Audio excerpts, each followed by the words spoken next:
Гили Павела, е Василка Тар Перомеске, е Шамплянеске раде патрона, дај Печавенге е Бошеске, и Леске Ромнаке, и Христина од Алеси е Дадеско Думо. Ој се навела пером наса, о Ајша сака бабарендумеаке, о Ники савела пе баре фамилијаса, жилјаскави од Алеси машини,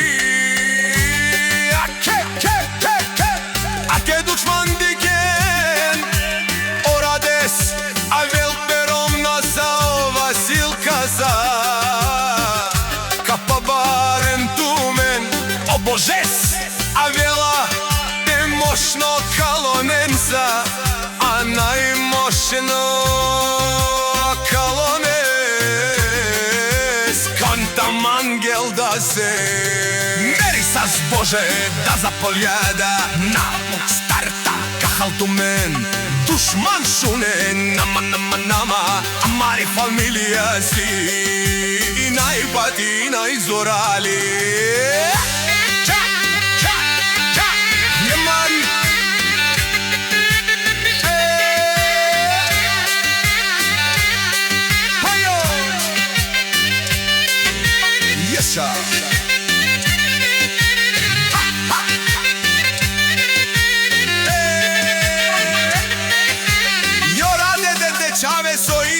So Kalašnikov, te mu darele dušmanen, tu si je najmoćnata familija, on to jam bolu. Oredes Leski, familija si najzorale, Oradeski Romni i Vasilka si Lesko cejzi.